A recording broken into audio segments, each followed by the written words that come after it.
Much for that. I mean, you know, the surge is coming, but it's coming late into the day. 90 points now on the Nifty, and things are looking much better as compared to the listless day that the first half really got. We're at 18,215. We have a special guest in our studio. Sanjiv Bhasin is director at IIFL Securities, and he's with us here in the studio. Sanjiv, great to have you with us here. Yeah, great to be here. Almost as if the market is giving you, क्या बोलते हैं, 21 तोपों की सलामी. I have to say, Sanjiv, the last time we spoke was bang on. You said 18,500 by the 15th of May. 15th of May. And I was just looking, on the 15th of May, the high was 18,460. I mean, so you almost did that for all practical purposes. And since then, it's been a bit of a dip. So you look at these turns very closely, Sanjiv. I mean, what is this? Is that 18,500 that move complete, or is that still pending in your view? Yeah, so hi, great to be here firstly, and I would attribute it to the lovely ladies. But yes, if you had called me a couple of days earlier, the Bears would have had their show. And no harm done, Prashant. We think there was a little bit of maybe froth in the market and a left out feeling. So the Bears had it good for the last 2 days. But write it down. Wednesday we cross 18,460 and we hit 18,500, and we are looking at new highs coming. So all the bearish talk will get on its humdrum. This is the time to buy. You cannot have better macros. You cannot have better results. You cannot have better flows at a time when the most unwanted guys are now the buyers. So generally the saying is, take it with a pinch of salt. When the dumb money sells, you should buy, and when the dumb money buys, you should. I don't mean that they are dumb, but it comes in herds and flows. But that dumb money is here to stay. And I think that liquidity itself will take us well past 18,460 by this expiry. You said new highs as well, or not quite. I mean, it's not 200, 300 points basically. 18,887 is the high. Exactly. Do you think that's coming? That's coming definitely, but maybe in the first week of June. Okay. However, to be a little cautious, second half of June can be where the big correction comes globally. So I would say this is a time not to give in. This is the time to add what you want, because we've got all the three calendars working. You know, when have you seen ABB, Siemens, Cummins, Bharat, Thermax, L&T hit all-time high? Surbi, in my 33 years, I have not seen that.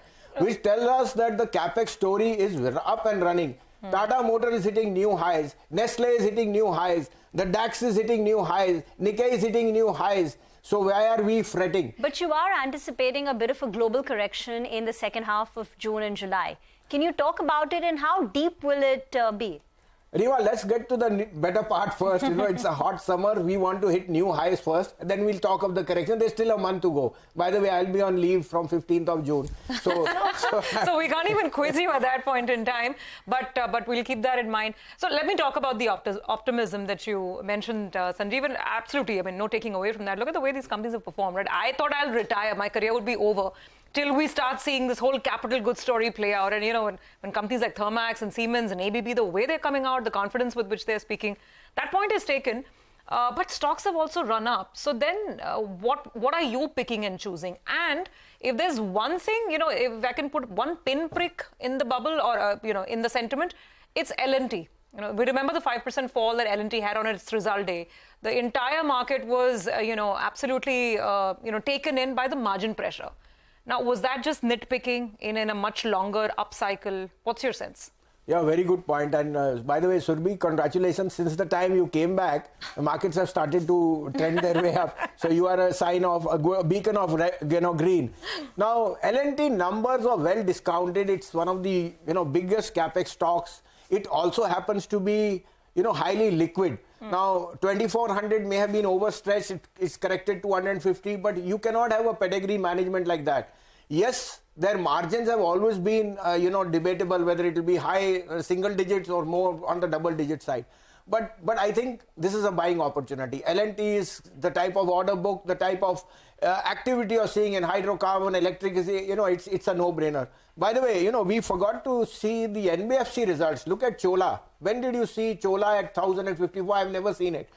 Also, let me tell you that I think that, the left out feeling is humongous. See, Surbi, we have to take it with a pinch of salt. India will not be a cheap market. Simply on the back that the retail flows. I mean, I've been in the market for more than 33 years. I've never seen. And I counteract with a lot of the retail public. They, in smaller cities, they are ready to commit just on what your goodwill is. So I can see that trend lasting for many, many years, and that's not going to change.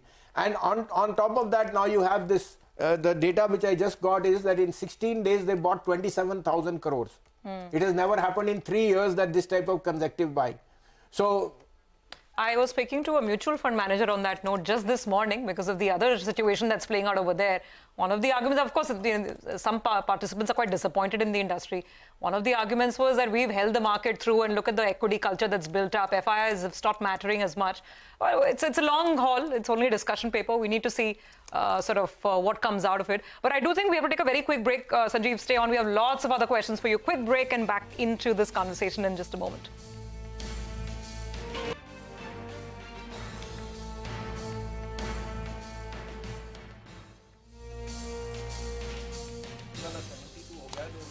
All right, welcome back. You're with us here in Closing Bell. The market's up 84, 85 points. Sanjiv Bhasin is with us, and we were just chatting about stuff that he likes.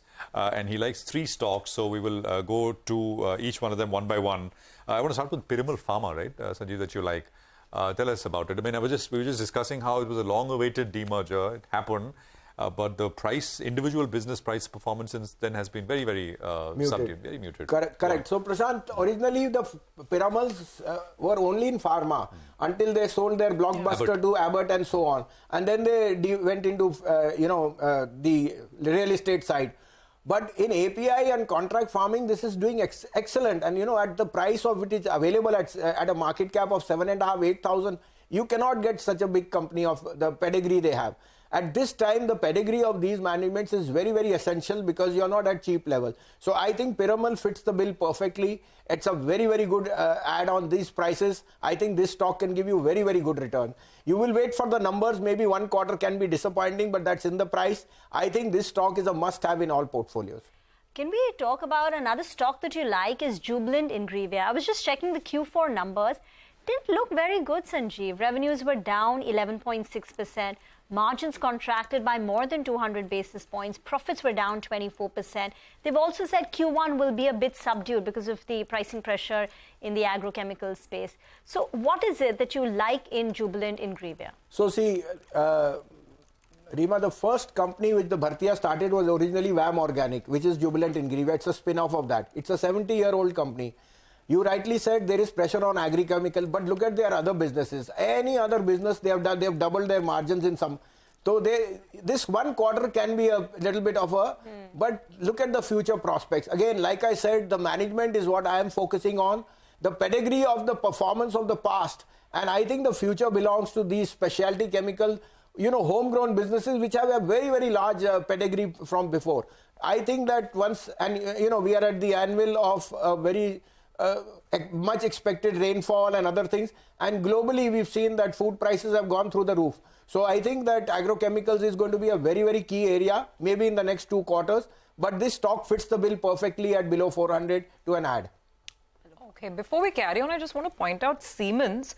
The stock is now reacting. This was a development that happened just about 20 minutes ago. Pull up the intraday on Siemens. They're selling one part of the business which is under the listed entity, Siemens, to Siemens AG. I mean, Siemens has several, I think 13 different entities in India. One of them is a listed one, which is on our screens. So they're moving this business. This is the low voltage motors and geared motor business to a subsidiary of Siemens AG, the German parent. The sale, Vivek tells us, is 2,200 crore rupees. And this is basically moving to the global parent. And then the board will be meeting to consider a special dividend as well after this goes through. Clearly, it seems the market has some issues with this. They're also acquiring the electric vehicle division of Mastech Controls. That's a small acquisition. Doesn't seem to be too big because that value is 38 crores. The moving away of this low voltage motors and the geared motors business from Siemens listed here to the parent, German AG, the consideration 2,200 crores. There are probably some questions there, which is why the stock seems to be reacting. Related party kind of concerns. Yeah. But this also could be shoot first, ask questions later type of reaction. So I think we'll have to get into the details and all of that stuff. The special dividend, which means that they're saying up front, I've not looked at the announcement, but what they're saying is that, if this is being done as a slump sale, we will return that cash to investors. So maybe more detail is awaited. Maybe the management will speak later as well. Sanjiv, you got one more name that you like, which is Chemplast Sanmar, right? Which is, I mean, it's all pharma, chemicals. That's a space you like. Yeah, so I booked some profit in some of the high-flying stocks and got into these.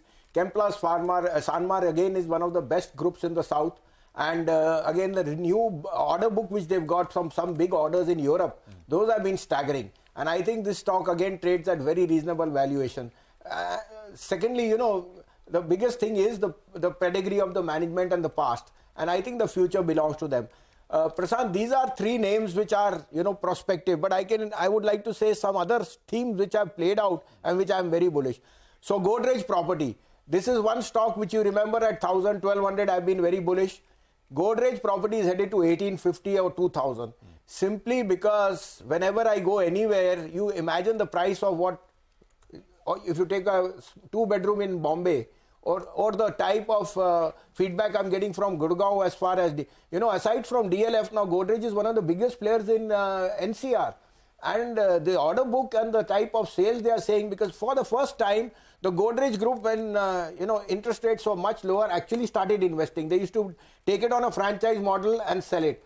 Now they have taken those land tracts and I think they will pay rich dividends. So Godrej, DLF as a disclosure have been two of my top picks. They continue to be the stars in our portfolio and we think they will outperform. Along with that, how can I forget any market without Reliance? If we have to go to 18,500, then Reliance has to be 2,600 because there is nothing else which has that much of muscle and power. The demerger is a no-brainer when it happens and we know the type of length and breadth which you are getting. ARPUs are at 200 rupees. For God's sake, you know, start giving them credit as this two-man show of Bharti and Reliance, you know, become a juggernaut. So Reliance, as a disclosure, is headed to 2,650 and I think we should see that maybe in the next week.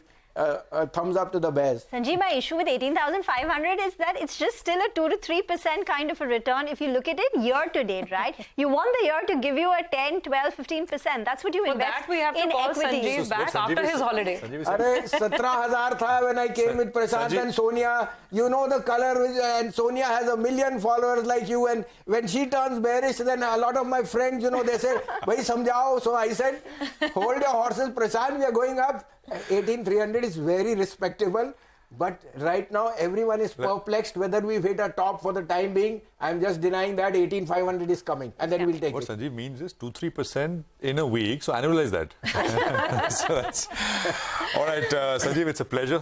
Thank you very much for dropping by. I hope we can have more chats. Do drop in the next time you're in Bombay. And next when you're in Delhi, you're most welcome to my humble restaurant for a good meal. It's a pleasure being here and wish you all the best. And next time you come to Bombay from from Delhi, please get the butter chicken. I'll get that. And Rima, you forgot you had to do the bhangra when we hit 18,400. I'll give you some lessons in that next time. This is good. This is good. Lots of Delhi talk. You have two former Delhiites on this anchor panel as well, so we relate with it. All right. Well, that's Sanjiv Bhasin with the thoughts on the market. The market's come off a little bit, right?